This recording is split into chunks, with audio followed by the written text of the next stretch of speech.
We've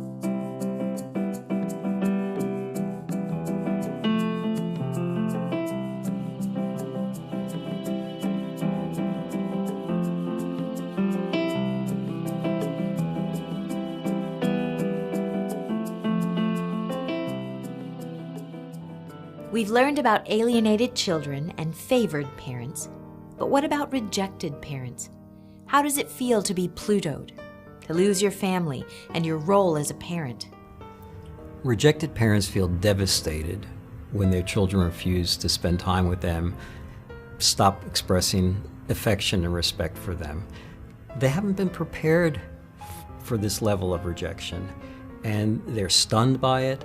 Oftentimes they're embarrassed, and they worry that others are going to think, gee, you must have done something really bad if your kids don't want to spend time with you. People stop them on the street and ask how their children are doing, and rejected parents don't know because they are not being kept included in the children's activities. And they're very embarrassed. They don't know what to say. They usually try to change the subject. It's psychologically devastating to a parent to have the children that you loved and raised want to have nothing to do with you. If alienation has been a problem in your family, the rejected parent probably feels most ashamed when ignored or shunned in front of others, such as at school or sports events. When people ask about their children, rejected parents often feel terribly embarrassed, even ashamed. They worry that others secretly think, there must be more to the story. I wonder what they did wrong to deserve their children's disrespect. Parents who have been rejected may begin to doubt themselves. They might ask, did I do something wrong? Maybe I'm not such a good parent. It's very sad for a rejected parent when they see other parents enjoying their children because it reminds them of all that they're missing out on. They feel like shadows, ignored. They feel shunned by their children, and it's humiliating to them. If one of your parents is rejected, they're probably trying to figure out how to deal with this. Should I give up? Should I be tough? Walking away feels wrong, even though this might create peace. Hanging in there seems right, but maybe the emotional cost to you and them is just too much to bear. As a result, and you may have noticed this, these parents often act inconsistently. Sometimes they withdraw and seem passive and uninterested in being with you. Other times they try hard to be involved, maybe even going to court, calling the police, or insisting that everyone see a therapist. It may seem like they do too much or too little, which might make them seem unreliable. In some families, after repeated attempts to reconnect with the children, a rejected parent may get so discouraged that they enter into a state that we call learned helplessness. All their attempts to solve the problems, all their attempts to reach out to their children fail, and they don't know what else to do, and they begin feeling utterly helpless to change the situation. They may feel that they have no alternative but to withdraw from the children, to stop trying. Unfortunately, for some children, when their rejected parent stops trying to see them, the children actually feel abandoned by that parent because they've never really lost the love they felt for that parent. And the children may then think, gee, maybe that parent doesn't deserve our love if he wouldn't hang in there and continue to try to see us.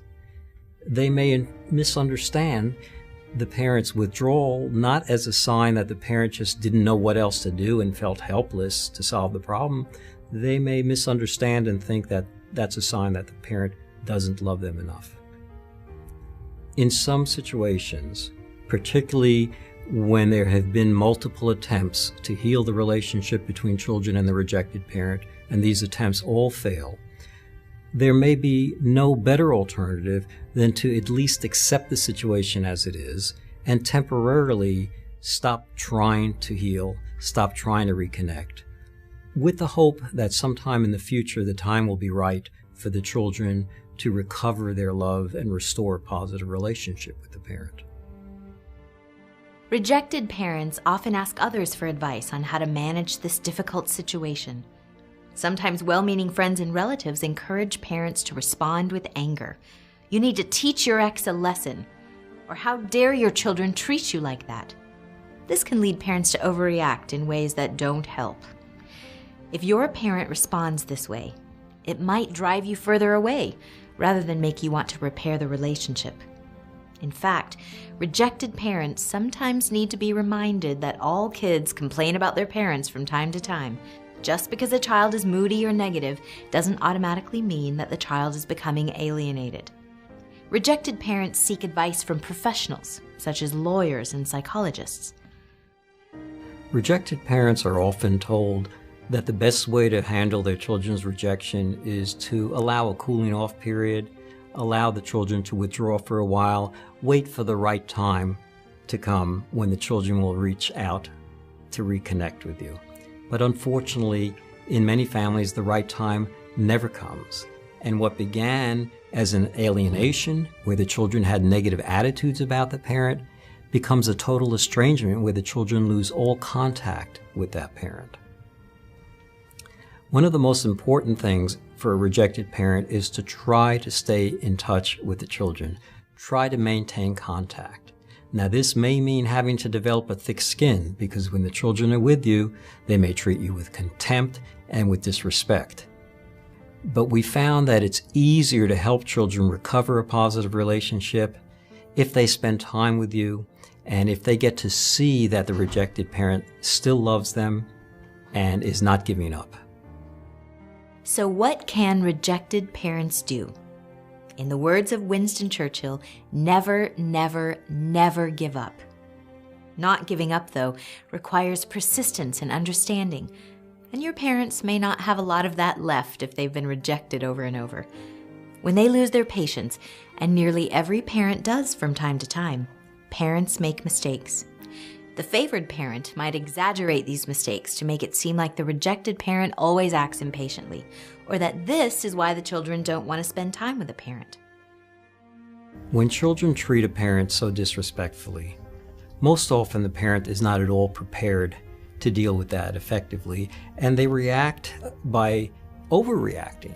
They get very angry, they lose their temper, they ask the children, "How dare you speak to me that way?" But they can frighten the children when they do that, and then the children can use that as another reason for rejecting the parent, because the parent actually has yelled at them, has been aggressive, and maybe scared the children.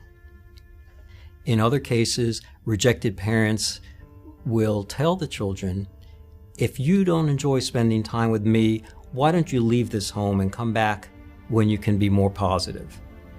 And unfortunately, the children may use that as a reason not to see the parent. They'll throw those words back to the parent. "Well, you said you didn't want to see us." And what begins as a parent's effort to improve the relationship and solve the problem can really be the beginning of the end of the relationship. It's very important that rejected parents avoid overreacting to their children and avoid rejecting their children. This means they've got to develop a thick skin, and they've got to develop patience to tolerate what is very disrespectful and contemptuous behavior without losing their temper. If your parent overreacts, you might worry that this will happen all the time, or you might think that your attitude finally made your parent stop loving you. Secretly, you might even worry that you are no longer someone who is worth caring about. Another common mistake rejected parents make is to lecture about right and wrong, fair and unfair. While the lesson might be true, lectures rarely work. The more they try to tune you in, the more you try to tune them out. If you've been rejecting a parent, you may be frustrated when it seems like they minimize your concerns and complaints. A rejected parent might say, "Oh, you don't really feel that way," or "That's just your other parent talking, those aren't your real feelings." This too doesn't work. It could make you feel that your parent doesn't care or doesn't take you seriously. If you and a parent are alienated from one another or becoming alienated, it is certainly important to talk about what's going on. But one mistake that rejected parents make is to try to show their concern by asking a lot of questions. This often backfires rather than helps. If you've experienced this, the questions are likely to make you feel interrogated rather than cared about. And it may feel like their questions imply criticism, not at all what your parent wants you to feel. Another mistake that some rejected parents make is to counter all the bad-mouthing by saying bad things about the other one. This makes children feel bad and only makes things worse. But rejected parents shouldn't be reluctant to set the record straight when children say things that are wrong or unfair. Your children need help to deal with complaints they hear about you. For instance, a child says, "Mommy says you didn't spend much time with us and we never had any fun together." You can respond, "Mommy's mistaken." Remind the children of specific things you've done for them and with them. Bring out family videos and photos showing better times together. When a rejected parent overreacts to the children, it's very important for the parent to acknowledge that they made a mistake and to apologize for it. It can be very difficult for a rejected parent to do that, though, because they feel they've been treated so unfairly. The children have been so disrespectful and treated them with such utter contempt that the rejected parent has a hard time acknowledging that he or she contributed to the children's conflict. But it's important that they acknowledge their mistake and take responsibility for it. We've already said that rejected parents should never give up. Their children are worth fighting for. But what else can they do to help? We'll have more to say about this later in the program, but here are a few tips. First and foremost, rejected parents should remember that their children are victims. They didn't want this mess, they just got caught in it, and are doing their best to cope with something they don't fully understand. Second, rejected parents should hold back from arguing and criticizing when their angry children invite them to argue and criticize. It's important to remember that being in a relationship is more important than being right. Rejected parents need to develop a thick skin to withstand all the hurtful things their children say and do. Third, rejected parents should watch and wait for unexpected opportunities to help their children. Big school projects or medical problems offer opportunities to show interest, caring, and concern. When rejected parents make mistakes, they're acting like all parents do from time to time. Even parents who aren't rejected make some of these mistakes, especially when they're stressed. We hope your parents will learn from this program to avoid these traps. But keep in mind that parents are more than just their mistakes. Maybe it's time to cut them some slack.